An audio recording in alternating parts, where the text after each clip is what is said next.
Dr. Eric Fishman with EHR TV, and I have the pleasure today of speaking with Dr. Richard Lowe, founder, CEO, and president of Praxis EMR. Richard, a long trip for you to come here, both geographically as well as metaphorically, and so thank you very much for joining us. Thank you very much, Eric. You are wonderful. Everybody respects you. Thank you. And as I understand it, over 20 years ago, you had the idea to start a process to simplify how physicians can document their medical care. That is correct. And that was the birth of Praxis EMR. Right. So tell us about that 20 years ago. Yes, you're a physician, I'm a physician. We understand the problem. The problem is charting. I hated it. I never met a colleague who likes to chart, and I've asked this 1,000 million times. You don't like to chart, do you? Nobody likes to chart. Nobody likes to chart.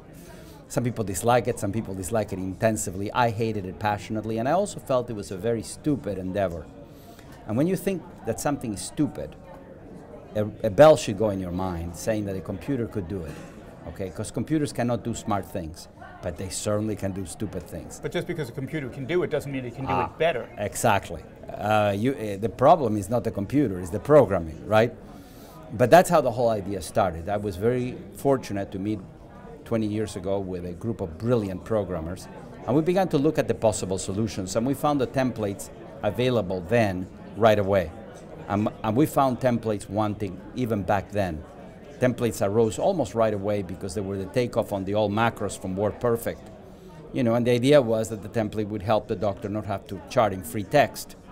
But that was not a solution, and that's how we got started, realizing that there had to be a better way. And how did you get the thought of this non-templated method of producing a record? I wish I remembered. Okay, it wasn't my idea. I'm not that smart. We had a group of brilliant programmers, and we began to see what the problems with the templates are. In fact, I would dare say, I mean, the industry thinks that the reason doctors don't like electronic medical records, and they're right, doctors don't like electronic medical records in general, is because doctors are stupid, because doctors are computer phobic, because doctors don't like technology, because they don't embrace new technology. I've heard all sorts of insanities, except the obvious one, namely that what they're being presented does not work. And when you look at the EMRs, what doesn't work is the template part. Medicine cannot be boilerplated. Medicine, as you know, is an art. Now, many people who are not doctors don't understand this, but medicine is very unique to the person, to the individual who's practicing it. And nobody wants to be told how to practice by remote control. They say if you give 2 orthopedic surgeons an operation that needs to be done, they'll give you 3 opinions as to how to accomplish it. Right, exactly right, and that's the beauty of medicine. That's what doctors like to do.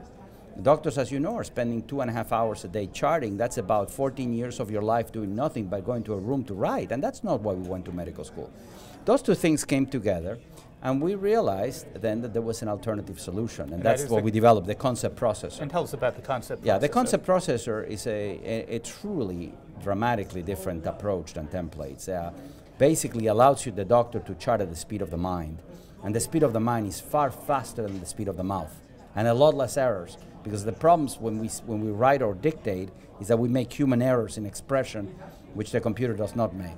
It's charting at the speed of the mind. How does it work? Very simple.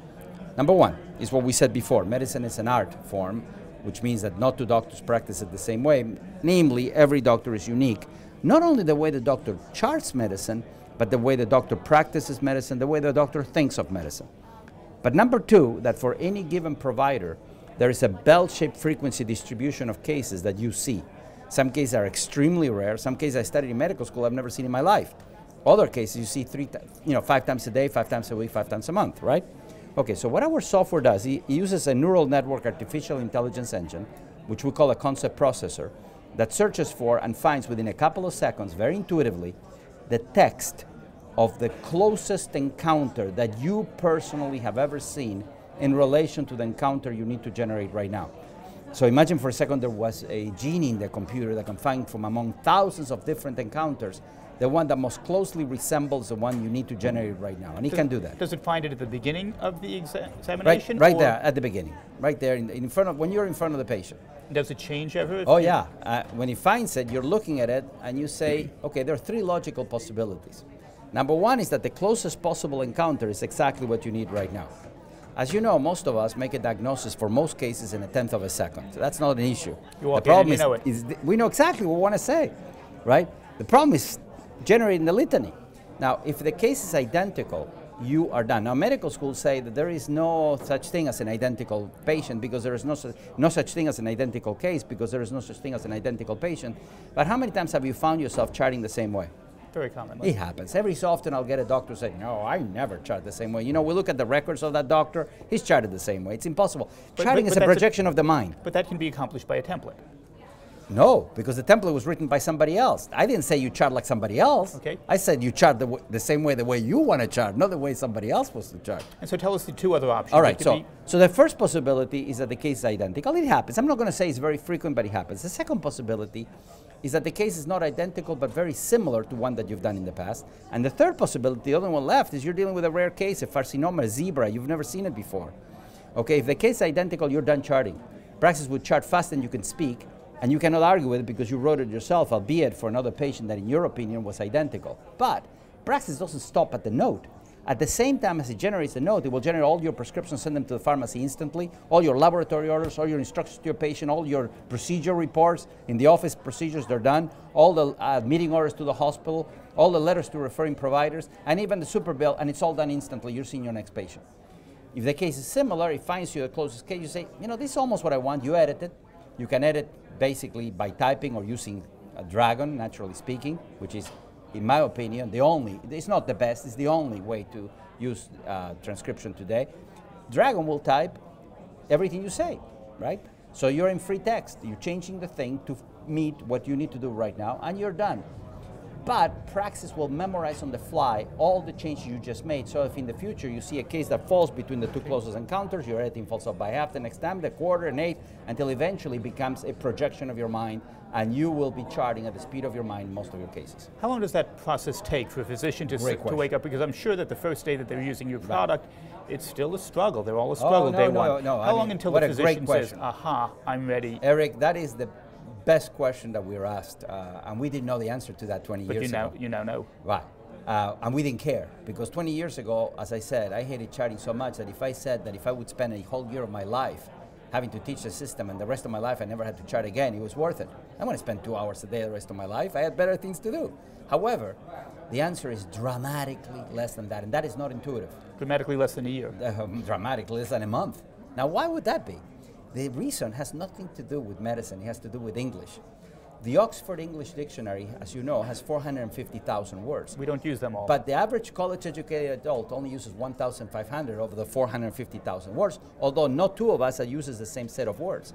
When you put words, but we don't use words to speak. We believe we use words.